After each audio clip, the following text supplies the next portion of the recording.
സിസ്റ്റേഴ്സിൻ്റെ ജാമ്യം ഇന്ന് നിഷേധിക്കപ്പെട്ടു എന്നുള്ളത് ഏറെ ദുഃഖകരമായ കാര്യമാണ്.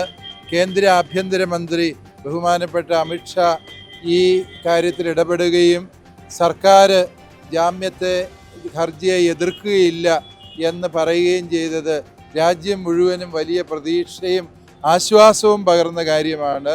പക്ഷേ കേന്ദ്ര ആഭ്യന്തരമന്ത്രിയുടെ വാക്കുകളെ പോലും കാറ്റിൽ പറത്തിക്കൊണ്ട് സംസ്ഥാന സർക്കാർ വളരെ നിഗൂഢമായ നീക്കത്തിലൂടെ ഈ ജാമ്യഹർജിയെ എതിർത്തത് അങ്ങേയറ്റം ദുഃഖകരവും അപലപനീയവുമാണ്.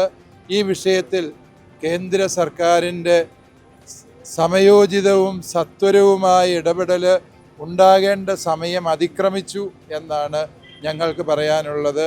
രാജ്യത്ത് നീതി നിഷേധിക്കപ്പെടുമ്പോൾ ജനാധിപത്യ സംവിധാനത്തിൽ ഭരണകൂടങ്ങളെ അല്ലാതെ മറ്റാരെയാണ് ഞങ്ങൾ സമീപിക്കേണ്ടത്?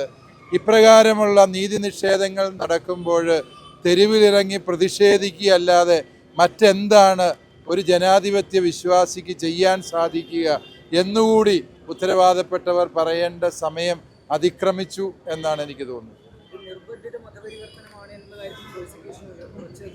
നിർബന്ധിത മതപരിവർത്തനം എന്ന് നാഴികയ്ക്ക് 40 വട്ടം വിളിച്ചു കൂവിയാൽ അത് നിർബന്ധിത മതപരിവർത്തനമാവില്ല. അതിനെ അപ്രകാരമാക്കി തീർക്കാൻ വേണ്ടി പരിശ്രമിക്കുന്ന ചില തീവ്രവാദ സംഘടനകളുണ്ട്. ആ സംഘടനകളെ നിലയ്ക്ക് നിർത്താൻ ഭരണകൂടങ്ങൾക്ക് കഴിയാത്തതാണ്. ഇത്തരത്തിലുള്ള ആരോപണങ്ങൾ അസ്ഥാനത്ത് ഉയർത്താനും അതിൻ്റെ പേരിൽ ന്യൂനപക്ഷങ്ങളെ പീഡിപ്പിക്കാനുമുള്ള സാഹചര്യം ഇവിടെ സംജാതമാക്കുന്നു. ഈ പരിവർത്തന നിയമം പിൻവലിക്കണമെന്ന് പറഞ്ഞപ്പോൾ വിശ്വഹിന്ദു പരിഷത്ത് പറഞ്ഞാൽ അതൊക്കെ കയ്യിൽ വെച്ചാൽ മതി. പാമ്പളാനി ഹിന്ദു ഐക്യവേദി അതിനോട് നിർബന്ധിത മതപരിവർത്തന നിയമത്തെ പിൻവലിക്കണം എന്നുള്ളതല്ലല്ലോ നമ്മൾ ആവശ്യപ്പെട്ടത്. ആ മതപരിവർത്തന നിയമത്തിൻ്റെ ദുർവ്യാഖ്യാനമാണ്. ആരെയും നിർബന്ധിച്ച് മതം പരിവർത്തനം ചെയ്യാൻ പാടില്ല എന്ന് തന്നെയാണ് നമ്മുടെ നിലപാട്. അതേസമയം ഈ നിർബന്ധിത മതപരിവർത്തനം എന്നത് ആരാണിതിന് വ്യാഖ്യാനം നൽകുന്നത് എന്ന് ചോദിച്ചു കഴിഞ്ഞാൽ ഇപ്രകാരമുള്ള ആൾക്കൂട്ടങ്ങളുടെ വിചാരണയിലൂടെ നിർബന്ധിത മതപരിവർത്തനത്തിൻ്റെ മാനദണ്ഡങ്ങൾ നിശ്ചയിക്കപ്പെടുന്നു എന്നുള്ളതാണ് ഏറെ അപകടകരമായ വസ്തുത. ആ ഒരു അപകടാവസ്ഥ ഇത്തരത്തിലുള്ള നിയമനിർമ്മാണത്തിലൂടെ സംഭവിക്കുന്നു. അതിന് സത്വരമായ പരിഹാരം കാണണം.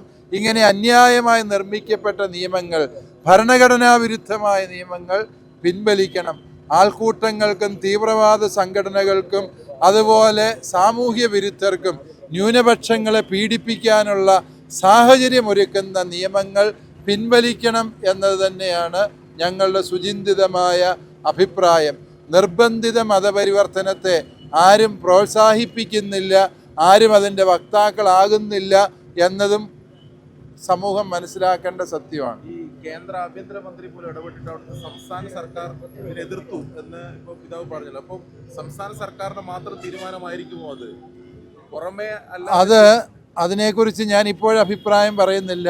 കാരണം വിധി പറയേണ്ടത് ഇന്നത്തുള്ളത് നാളത്തേക്ക് മാറ്റി എന്നുള്ളത് ജഡ്ജിയുടെ തീരുമാനമാണോ അതോ മറ്റെന്തെങ്കിലും കാരണങ്ങളുണ്ടോ എന്ന് നമുക്ക് അറിയേണ്ടതുണ്ട്. അത് കഴിഞ്ഞിട്ട് അതേക്കുറിച്ച് പ്രതികരിക്കുന്നതായിരിക്കും.